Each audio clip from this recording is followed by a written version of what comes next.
Então, queridos, a dificuldade que eu tenho experimentado, que vivenciei isso em alguns momentos da vida e vi e vejo, gente de Deus, gente com ministério, gente com vocação, gente com chamado, e por algum motivo eles se perdem, eles param, e é uma dificuldade muito grande. E eu tive no coração uma direção para 2 personagens bíblicos, 2 profetas, 2 homens com chamado, com vocação, gente que caminhou com Deus, gente que andou com Deus, gente que ouviu a voz dele e em dado momento se perderam, ficaram no meio do caminho. E quando alguém que tem um chamado, quando alguém que tem uma vocação, quando você ou eu temos debaixo dos nossos cuidados, da nossa responsabilidade, pessoas, um grupo de pessoas, seja ele grande ou pequeno, e a gente falha no chamado, a gente erra no chamado, a gente deixa de ouvir Deus, nós nos tornamos um problema muito grande para as pessoas. Nós nos tornamos um grande problema para as pessoas. E aí há o primeiro personagem que a Bíblia fala sobre ele, no livro de Números, no capítulo 22. Eu não vou ler todo o texto. Alguns irmãos têm mandado mensagem, mas ao final eu falo com vocês, ok? Números 22. Nos fala de um primeiro personagem, um profeta que você conhece muito bem a história dele, porque a gente lê aquilo, a gente ouve e por vezes a gente acaba dando risadas do que aconteceu. E de fato seria cômico se não fosse trágico. Números 22, de 21 a 30, não vou ler todo o texto, mas ele trata de um episódio muito triste, quando um profeta está em um lombo de um animal, o profeta Balaão, ele caminha, ou a jumenta caminha, e ele está montado nela. Em determinado momento, o anjo de Deus, o anjo do Senhor se manifesta. E aí você tem Balaão, um profeta que não vê Deus. Um profeta que não vê o mover de Deus. Um profeta, um homem de Deus, um crente, na linguagem de hoje, que perde a sensibilidade espiritual, que perde a capacidade de perceber a direção de Deus, a voz de Deus, e talvez o mais trágico, não percebe a presença de Deus, que nesse momento, naquele episódio, foi por meio de um anjo. Ele já vinha flertando com o problema. Balaão foi procurado por gente que queria o mal do povo de Deus e ofereceram a ele dinheiro, ofereceram a ele ganhos. E ele busca um meio de acomodar a possibilidade de se obter algum tipo de vantagem, algum lucro, acomodar isso, essa possibilidade, essa vantagem no chamado, na vocação, e ele não sabe como fazer isso. É muito perigoso quando a gente começa a flertar com aquilo que Deus abomina, quando a gente percebe ou perde a percepção de que Deus está cuidando de nós, que Deus está falando conosco, nos livrando de problemas. Sabe quanta gente aí hoje já se queixando das chuvas, se queixando porque não estão vendendo, não estão comprando. Meus irmãos, o que é Ecoporanga? Primeiro, é claro, obviamente, sem Deus. E numa distância abissal, gigantesca, eterna, o que é Ecoporanga sem água, sem chuva? Não, se há um povo que não pode se queixar de chuva, somos nós. Nós sabemos o que a seca fez em Ecoporanga. Chegou-se a se falar, eu ouvi, não sei se era verdade, que quase que 2/3, ou próximo a isso, do rebanho do nosso município foi vendido, saiu daqui. Então há muita gente que não enxerga na chuva que cai o mover de Deus, a ação de Deus, a resposta de Deus. Quantos não perceberam o mover de Deus, às vezes, quando foram contrariados, decepcionados, frustrados em algum plano, mas não se deram conta de que fora o Senhor quem estava por trás daquilo, era Deus cuidando, Deus provendo. E a gente precisa entender e aceitar que às vezes a grande resposta de Deus, não vou dizer a melhor, porque a resposta de Deus é sempre a melhor, é a única, de que o que nós mais precisávamos de Deus era de um não, era de uma frustração, de uma decepção, de um sentimento de tristeza por não recebermos algo, porque era o que Deus tinha para nos frear. Quantas vezes perdemos a capacidade de perceber a provisão de Deus? Deus está provendo, cuidando, gestando bênçãos futuras para nós, para a nossa vida, e a gente perde essa capacidade.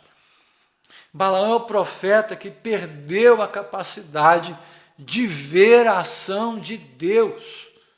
E para a vergonha dele, um animal, uma jumenta, um ser irracional, percebe, enxerga e por conta disso apanha, é agredida e chega por uma ação de Deus a falar com o profeta. Meus irmãos, quantas pessoas hoje, quantos ministérios perderam a capacidade, já não enxergam mais a mão de Deus, não ouvem ao Senhor, não percebem o sobrenatural. Havia um profeta e um anjo, e o profeta não percebia. Queridos, o Salmo 91, por exemplo, diz que os céus manifestam a glória de Deus. O firmamento anuncia a obra das suas mãos. Deus tem falado com tantos de nós, com muitos de nós, com todos nós, por meio da natureza. Sabe, Paulo fala em Romanos, no capítulo 1, o versículo de número 20, eu quero ler para você. Olha o que Deus diz, querido, que palavra do Senhor. Romanos capítulo 1, o verso de número 20. Porque os atributos invisíveis de Deus, isto é, o seu eterno poder e a sua divindade, claramente se reconhecem desde a criação do mundo, sendo percebidos por meio das coisas que Deus fez. Por isso, os seres humanos são indesculpáveis. Irmãos, quando você para pensar que um ser puro, perfeito e pleno como Deus decide se revelar a nós, a mim e a você, seres fracos, falíveis, inconstantes, uma natureza caída, uma natureza pecaminosa, uma natureza que se volta contra Deus, e ainda assim Deus decide nos falar, nos procurar, nos ensinar, nos abençoar, nos guardar. Ele se revela. E há muita gente que está perdendo a capacidade de enxergar Deus. E uma das razões pelas quais eu acredito nisso, embora eu não veja e não leia nada sobre isso, não tenho o menor interesse e lamento profundamente quando gente de Deus se ocupa disso. Espero que não seja o caso de nenhum de vocês, mas falo porque eu amo vocês e como seu pastor. Ouvi 2 pastores tecendo críticas muito duras a esse programa Big Brother Brasil, ao quanto ele está prestando mais do que nunca um desserviço à família brasileira. Quando alguém disse, eu espero que isso não seja verdade, que Deus tenha misericórdia, quando um moço famoso que está lá pede desculpas por ser homem, por ser branco, por ser rico, que mundo é esse que nós estamos vivendo, queridos? Quando algumas atitudes contrárias à palavra, reprovadas pela palavra, são colocadas ali e para muitas pessoas estão diante da sala, as famílias assistindo isso. A Bíblia tem uma palavra acerca disso. Não colocarmos coisas reprováveis diante dos nossos olhos. O que a Rede Globo tem oferecido à família brasileira é lixo. É mundo, são coisas demoníacas, perversas. Meu irmão, minha irmã, não coloque isso na sua sala, não coloque isso no seu quarto, não leve isso para a sua cama. Não permita que seus filhos aprendam com você a ver e a ouvir aquilo que Deus abomina. Deus nos tem ensinado. Há muita gente vendo essas coisas, aprendendo com essas coisas, postando essas coisas. Que o Senhor tenha misericórdia, meu irmão, minha irmã. Foge dessas coisas, isso é laço na sua vida, isso é engano, isso é um embaraço e vai te cobrar uma conta muito grande, vai te tornar insensível e você vai deixar de ouvir a voz de Deus. Balaão, profeta, que tinha um chamado como eu e você temos, e ele perdeu a capacidade de ver. Ele enxergava, mas ele não via nada. Que o Senhor tenha misericórdia, irmãos. Que o Senhor tenha misericórdia. Não se ocupe dessas coisas. Ocupe-se da palavra.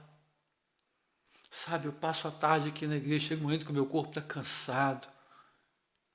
Dá sono, o corpo quer descansar. Eu digo, Senhor, tenha misericórdia. Eu tomo um café, eu tomo água, eu ando, eu ouço um hino, eu leio a palavra, eu falo com Deus, eu busco alguma coisa, Senhor, tenha misericórdia de mim. Eu preciso sujeitar o meu corpo, sujeitar a minha alma à Tua palavra, ser obediente a Ti. Há uma cidade aí para ser alcançada, irmãos. Não vamos brincar com a nossa vocação, não. Não vamos negligenciar o que Deus deu a cada um de nós. Há uma expectativa de Deus para com a igreja. Então, o primeiro profeta é Balaão. Balaão não conseguia ver o sobrenatural. Ai, como eu tenho orado para Deus se manifestar de forma sobrenatural nos nossos cultos. Irmãos, tivemos aqui uns 2 dias na semana de oração. Quem esteve aqui sabe. Começamos a orar todos juntos, todos ao mesmo tempo. Que negócio, que atmosfera, que ambiente agradável, que ambiente inspirador, que ambiente que ensinou, que sacudiu a alma. Sabe, isso são pequenas gotas, um orvalho. Mas a gente sabe que na reunião da igreja, na comunhão dos santos, Deus se manifesta. Quando há uma santa expectativa no coração da igreja, aquele que é santo, santo, santo, que habita no trono, ele desce e nos visita de maneira poderosa. Que a gente deseje, nesse ano ainda, vermos o mover sobrenatural de Deus. Coloque no seu coração de perseguir isso em todo o tempo. O segundo profeta que eu quero compartilhar com você está em Jonas, no capítulo 1, profeta Jonas. Se você puder abrir sua Bíblia lá. Jonas, capítulo 1.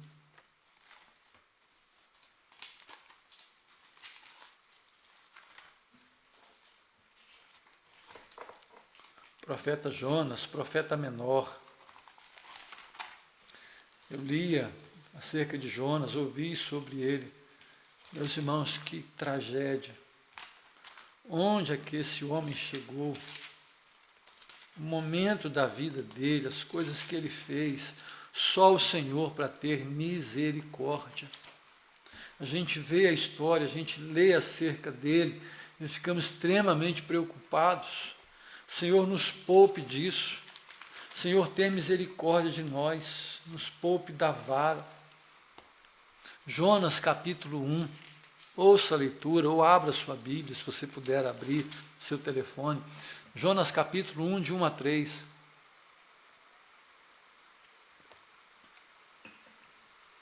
A palavra do Senhor veio a Jonas, filho de Amitai, dizendo: levante-se, vá à grande cidade de Nínive e pregue contra ela, porque a sua maldade subiu até a minha presença. Jonas se levantou, mas para fugir da presença do Senhor, para Tarsis. Desceu a Jope e encontrou um navio que ia para Tarsis. Pagou a passagem e embarcou no navio para ir com eles para Tarsis, para longe da presença do Senhor.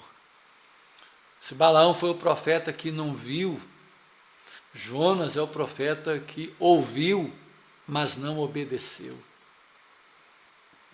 Que tragédia é essa, irmãos? E eu me encanto quando a Bíblia diz, por exemplo, no caso de Jonas, Jonas, filho de Amitai. Isso nos faz lembrar que Deus sabe quem nós somos.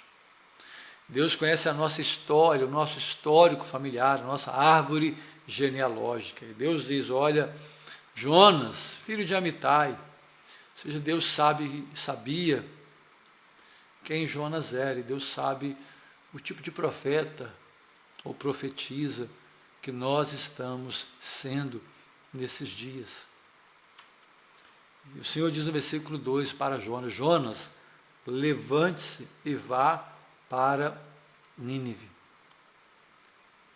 E aí Jonas obedeceu em parte, ele se levantou. Isso quer dizer que ele entendeu, ele só não obedeceu. Diz a Bíblia que ele desce, ele compra uma passagem, e ele tinha uma única intenção, ir para bem longe da presença de Deus. A história você conhece, o mar é agitado, ele é jogado no mar e um peixe o engole. E aí, de modo bem simplesinho, quando nós fugimos de Deus, pelas razões mais diversas, Jonas não quis ir para Nínive, porque Jonas não gostava daquelas pessoas. Jonas não queria de forma alguma que Deus alcançasse aquelas pessoas. Ele chega a dizer, eu não queria ir para lá, Senhor, porque eu sabia que o Senhor iria perdoar. Jonas é movido pelo ódio, pela mágoa, pelo rancor.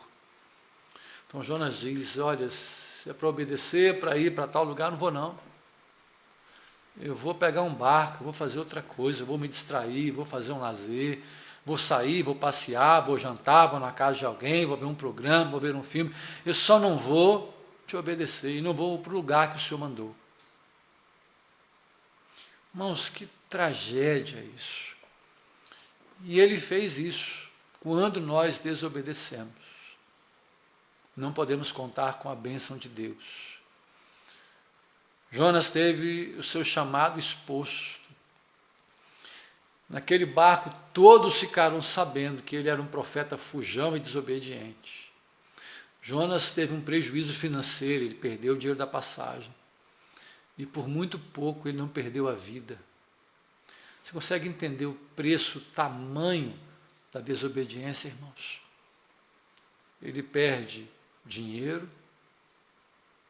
ele fica exposto diante de estranhos, ele teve o chamado dele questionado, ele pediu que fosse lançado ao mar, e os marinheiros o fizeram e pediram perdão. Jonas se torna um problema. Quando desobedecemos a Deus, nos tornamos um problema para quem estiver perto de nós. Aquela tempestade atingiu aquele barco, porque havia alguém naquele barco que não queria ouvir Deus. Você tem ideia do risco que é uma igreja não ouvir Deus, um pastor não ouvir Deus, um líder de ministério não ouvir a Deus, um homem, um pai, um chefe de família, uma irmã que conhece a Deus, o risco, o perigo que ela corre, ou que nós corremos, ou que alguém corre, quando deliberadamente se levanta.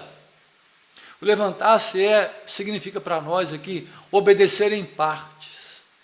E Deus nos pede obediência irrestrita, incondicional.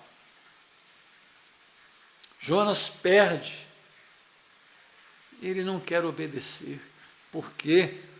Porque havia rancor no coração dele. Havia mágoa. Irmãos, se nós não perdoarmos as pessoas, perdoarmos a quem nos feriu, deliberadamente, intencionalmente, quem nos expôs, perdoar a quem a gente acha que errou, perdoar a quem nos pediu perdão, perdoar a quem nunca vai nos pedir perdão. Quem não perdoa, envenena a si mesmo. Sabe, Deus tem falado. Quando você lê, por exemplo, Hebreus capítulo 1, versículo 13, eu quero ler com você, se você puder. Hebreus capítulo 1, de 1 a 3.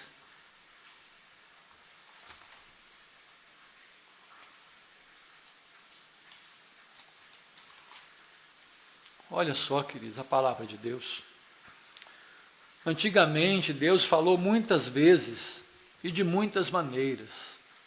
aos pais pelos profetas, mas nestes últimos dias nos falou pelo Filho, a quem constituiu herdeiro de todas as coisas, e pelo qual também fez o universo.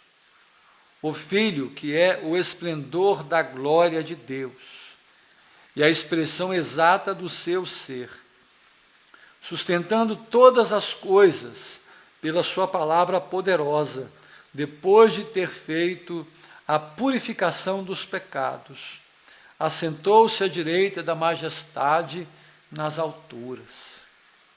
O autor de Hebreus diz que Deus, por um tempo, falou aos profetas, mas a nós, eu e você, Ele falou por meio de Jesus, ou seja, nosso padrão, o instrumento balizador, o que afere a nossa fé e a qualidade da nossa fé, não é o que a gente pensa, não é como a gente reage, não é o que a gente acredita. O único instrumento balizador é Jesus. As nossas reações têm que corresponder às reações de Jesus. O nosso coração tem que responder às manifestações do coração de Jesus. E é um desafio que só faz isso quem ouve a Jesus.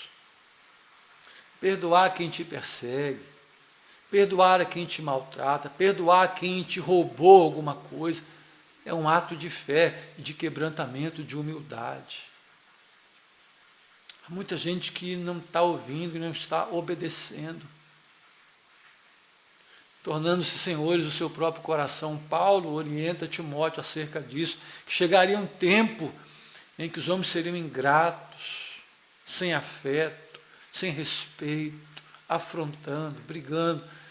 E eu quero mais uma vez fazer um apelo a você, meu irmão, minha irmã, cuidado com o que você posta nas redes sociais. Você acha que está falando sobre você? Não. Você é embaixador do reino de Cristo. Tudo o que você faz, tudo o que você fala, reverbera no reino de Deus. É caixa amplificada, é testemunho. Deus nos tem falado por meio de Jesus, por isso Ele sofreu a afronta, sofreu a injustiça. Por quê? Porque os olhos dele estavam postos na eternidade, na obediência. Quem tem os olhos na eternidade suporta a afronta, não paga o mal com o mal. Busca em todo o tempo a paz, o caminho da paz. O coração é gigante para acolher a tudo e a todos. O Sermão do Monte está aí para isso. O que Deus pede de cada um de nós, querido? E aí eu volto aos profetas. Profeta Miqueias, se você puder abrir comigo, profeta 6, estamos caminhando para o encerramento. Miqueias, o capítulo 6. Por favor, abra sua Bíblia lá. Miqueias, capítulo 6.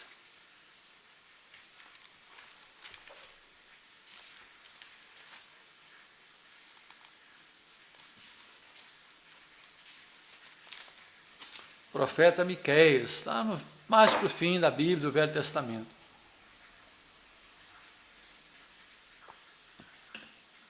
Miqueias 6, 8 e 9. Ele já mostrou a você o que é bom. E o que o Senhor pede de você? Que pratique a justiça, ame a misericórdia e ande humildemente com o seu Deus. A voz do Senhor se dirige à cidade de Ecoporanga, por exemplo. E é verdadeira sabedoria temer o seu nome. Escutem, ó tribo e todos os moradores. O que Deus pede de nós por meio do profeta Miqueias? 3 coisas. Praticar a justiça, amar a misericórdia e andar humildemente com Deus. E ele diz no verso 9, que a verdadeira sabedoria é temer o nome de Deus. Irmãos, quando nós deliberadamente deixamos de obedecê-lo, é falta de temor. Deixamos de buscar o quebrantamento, de buscar a misericórdia. Deixamos de fazer o que Ele nos manda fazer. Não somos sábios. Ah, queridos, se a igreja do Senhor se prostrar humildemente, ouvir a voz de Deus, ouvir a palavra, nós veremos a mão de Deus se manifestar de maneira poderosa. As orações serão diferentes, os encontros na igreja serão diferentes, a glória vai se manifestar. Sabe, que Deus nos guarde e nos livre do erro de Balaão, de não perceber uma ação sobrenatural de Deus. Que Deus nos guarde de termos que aprender, por exemplo, de um animal que não poderia ensinar. E eu fico aqui remoendo, talvez não seja o seu caso, mas eu tenho certeza que alguns estão vivendo esse momento, em que o filho, a filha, o pai, a mãe, o esposo, a esposa, um irmão da igreja, até mesmo alguém que não é vinculado à igreja, pergunta a você, você foi na igreja, você foi ao culto? E você responde que não. Você tem motivos que não se justificam. Me perdoe, por favor, com todo respeito.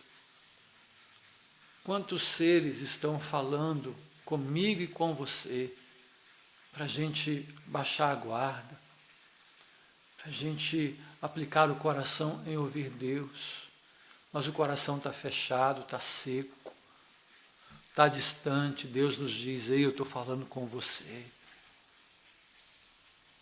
Quantas jumentas Deus tem enviado à nossa casa, ao nosso coração, quantos alertas. A Bíblia diz assim, você conhece, ao ouvires a voz do Senhor, não endureça o coração.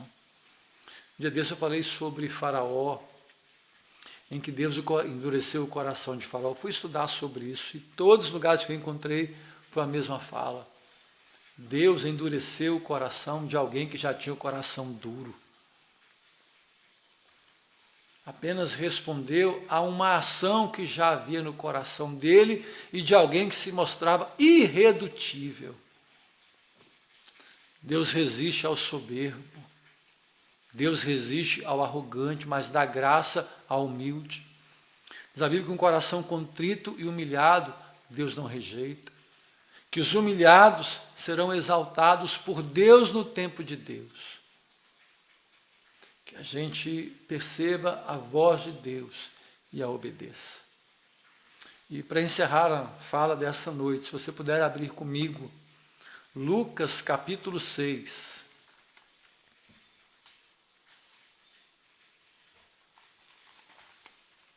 Lucas capítulo 6, o verso 46.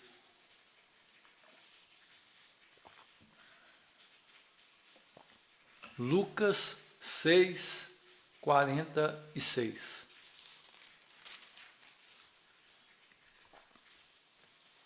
Irmãos, eu li essa palavra e que peso que ela trouxe. Não um fardo ruim, mas o peso da responsabilidade. Peso de agir como um servo. Porque eu sei que há um Senhor, é o meu Senhor, é o seu. Então, Lucas 6, de 46 a 49, diz assim: Por que vocês me chamam Senhor, Senhor, e não fazem o que eu mando? Eu vou mostrar a vocês a quem é semelhante. Todo aquele que vem a mim, ouve as minhas palavras e as pratica. Esse é semelhante a um homem que, ao construir uma casa, cavou, abriu profunda vala e lançou o alicerce sobre a rocha. Quando veio a enchente, as águas bateram contra aquela casa e não a puderam abalar, por ter sido bem construída. Mas o que ouve e não pratica é semelhante a um homem que construiu uma casa sobre a terra, sem alicerces, e quando as águas bateram contra ela, logo desabou. E aconteceu que foi grande a ruína daquela casa. Sabe, quando o Senhor pergunta a mim, por que você me chama de Senhor e não faz o que eu te mando? E aí a palavra, esse texto, ele é autoexplicativo. Jesus disse, se você me obedecer, a sua construção espiritual, a sua construção emocional, familiar, qualquer construção que você possa imaginar, se ela estiver plantada na obediência, quando as tempestades chegarem, e elas chegam, e chegam muitas, e às vezes algumas ao mesmo tempo, mas quando a tempestade chegar, você vai resistir. Vai resistir por quê? Porque me obedece. Porque fez a melhor escolha. Agora, aquele que mesmo vindo a mim, é o que diz aqui, aquele que vem a mim, diz o verso 47, a gente pode ir a Deus, podemos orar, jejuar, servir, pregar, tocar, lecionar, qualquer coisa. Se não estivermos plantados na obediência, quando a tempestade chegar, a casa vai cair. E isso me preocupa, irmãos, porque eu já assisti, nesses 25 anos de ministério, muita gente caindo. Vou encostar um pouquinho aqui, que a chuva está apertando.